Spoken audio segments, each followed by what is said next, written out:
मध्य प्रदेश के यशस्वी मुख्यमंत्री डॉक्टर मोहन यादव की प्रेस वार्ता राहुल गांधी पर जमकर साधा निशाना। इंदौर में मुख्यमंत्री डॉक्टर मोहन यादव ने हर घर तिरंगा यात्रा के बाद पत्रकार वार्ता में कांग्रेस नेता राहुल गांधी पर तीखा हमला बोला।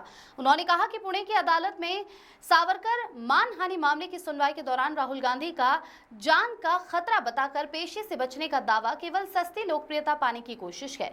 सुप्रीम कोर्ट ने उन्हें जो राहत दी है उसका सम्मान करना चाहिए, लेकिन वह उल्टा न्यायपालिका की गरिमा को ठेस पहुंचा रहे हैं। पत्रकार वार्ता में डॉक्टर यादव ने कहा कि राजनीति में मतभेद होना स्वाभाविक है, लेकिन न्यायपालिका पर प्रश्न चिन्ह लगाना लोकतंत्र के लिए घातक है। उन्होंने राहुल गांधी को नसीहत दी कि देश की संवैधानिक संस्थाओं का सम्मान करें, न कि उन्हें राजनीतिक मंच बनाएं। पत्रकार वार्ता में मुख्यमंत्री यादव ने जन्माष्टमी पर्व पर प्रदेश के 4 प्रमुख स्थलों उज्जैन का सांदीपनि आश्रम, उज्जैन का नारायण धाम, धार का अमझेरा धाम और इंदौर महू का जानापाव को श्री कृष्ण पाथेय मार्ग के रूप में विकसित करने की योजना की भी घोषणा को दोहराया और कहा कि जिस तरह राम वन गमन पथ ने धार्मिक पर्यटन को बढ़ावा दिया, उसी तरह ये कृष्ण मार्ग भक्तों के लिए आस्था और संस्कृति का केंद्र बनेगा। आशीष तिवारी की रिपोर्ट। हमारी विकास की बातें तो करेंगे, लेकिन ये 15 अगस्त का हमारे लिए स्वतंत्रता दिवस का ये अद्भुत अवसर है। इस अवसर पे आज से लगा के परसों तक कुल 48 घंटे हमारे बीच में रहे, लेकिन 48 घंटे के अंदर यशस्वी प्रधानमंत्री के नेतृत्व में इस प्रकार से ऑपरेशन तिरंगा चला करके एक बार भी, 2 बार भी, तीसरी बार भी आतंकवादी के खिलाफ भारत ने दृढ़ता के साथ इस प्रकार से पराक्रम पुरुषार्थ दिखाया और अभी हम रोज कमोबेश इन सारी बातों के दौर से गुजर रहे हैं। जब यशस्वी प्रधानमंत्री के मुखारबिंद से भाषण अपने द्वारा जो बात रख रहे हैं, तो प्रत्येक भाषण में वो अपने देश को आह्वान भी कर रहा है स्वदेशी के लिए, देश को आह्वान कर रहा है भविष्य में होने वाली कोई भी चुनौती में एकजुटता के लिए। ऐसे में हमारा भी फर्ज बनता है कि हम अपने नागरिकों के साथ ऑपरेशन तिरंगे के ये तरह से ऑपरेशन तिरंगे की अगली कड़ी में देश के दुश्मन कहीं से भी कोई चुनौती दे तो देश का दिल मध्य प्रदेश और मध्य प्रदेश सदैव भारत के साथ खड़ा रहता है। आज के इस अवसर पर हमने अपने लगातार अभियान चलाए, जैसे आज मैं यहाँ आपके बीच में इस कार्यक्रम में शामिल हुआ। परसों में ग्वालियर में ऑपरेशन तिरंगा के अभियान के अंतर्गत घर घर तिरंगा हर घर तिरंगा में ग्वालियर में था। कल भोपाल हमारी राजधानी में अलग अलग तिरंगा यात्राएं निकलेगी और परसों का झंडा वंदन का कार्यक्रम एक बार फिर पूरे देश और प्रदेश में होगा, जो दुनिया देखेगी।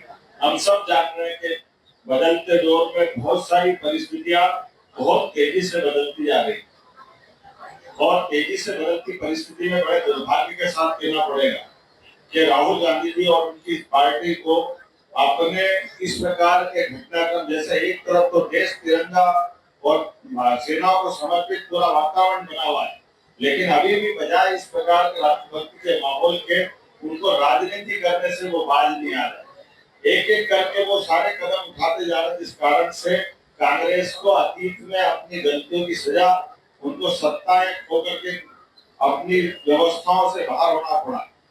आप कभी कल्पना करें 2014 के पहले जिस पार्टी ने लगातार 10 साल तक इस दौर में 20वीं शताब्दी में राज्य किया था, उसके पहले ही लगातार लंबे समय तक वो शासन में रहे, लेकिन दुर्भाग्य के साथ कहना पड़ेगा वो सुप्रीम कोर्ट का अपमान करते हैं, वो चुनाव आयोग का अपमान करते हैं, वो देश की सेनाओं का अपमान करते हैं। ये हमारे लोकतंत्र के महत्वपूर्ण पिलर्स हैं। अगर आप इन पे प्रश्न उठाओगे तो आगे लोकतंत्र को कैसे बचाओ? चुनाव आयोग के द्वारा बुलाने पर अगर आपकी कोई आपत्ति है तो आप जाकर के मिलो, आप शपथ पत्र दो। चुनाव आयोग की अपनी एक प्रक्रिया है, लेकिन चुनाव आयोग नहीं जाएंगे और सड़क पे हंगामा करें। ये उसी प्रकार से जैसे वातावरण बनाया था, आपने देखा होगा चौकीदार चौकीदार करके जो बोला था, सुप्रीम कोर्ट ने मुख्य खिलाई थी और चौकीदार के मामले में सुप्रीम कोर्ट ने राहुल गांधी को माफी मांग करके वो बाहर आए।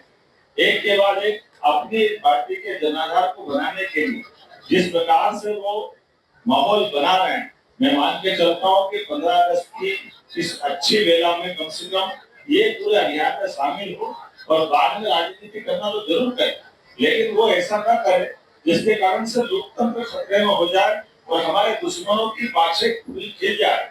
वो प्रसन्नता व्यक्त करते हैं राहुल गांधी इस टाइप की टिप्पणी करते हैं और पास के पाकिस्तान में मिठाई बढ़ती है। ये बड़े दुर्भाग्य के साथ कहना पड़ेगा। जब डोकलाम का मामला हुआ हो, बाद में कोई भी अभियान सेना ने चलाया, वो सबूत मान के दिखाई देते। देश की जनता सब खुली आंखों से देख रही और लोकतंत्र की ये पहचान भी होती है। आपने अपनी बात कही, भाजपा ने अपनी बात कही, हर दल अपनी बात कहेगा, लेकिन बात को कहने के बाद जब रिजल्ट आया तो सिर झुका करके भाजपा भी वो पार्टी है जिसके नेता ने अपोजिशन के पद को स्वर्गीय भारत रत्न अटल बिहारी वाजपेयी जी ने 50 साल तक अपोजिशन में रह करके अपनी भूमिका अदा की। अभी तो 10 ही साल हुए और 10 साल में ये जिस ढंग से कपड़े फाड़ रहे हैं, बड़ा दुर्भाग्य के साथ कहना पड़ेगा। इससे लोकतंत्र कमजोर होगा। मैं आपके माध्यम से अपील करना चाहूंगा राहुल गांधी जी से और उनकी पार्टी के नेताओं से, वे अभी भी अपने को यथार्थ में जीने की आदत डालें, जनता के लिए वो काम करना सीखे, विरोधी दल की ढंग से भूमिका निभाए। केवल संविधान की पुस्तक लहराने से काम नहीं चलेगा। संविधान के अंतर्निहित भावनाओं के आधार पर अपना आचरण भी करे और अतीत में 100 बार उनकी पार्टी ने संविधान संशोधन करके संविधान की आत्मा को कुचलने का प्रयास किया। वो किए गए पापों के लिए अपने आप को क्षमा मांगे। मैं आज के इस अवसर पर, जैसे मैंने प्रारंभ में भी कहा, कि हम कुल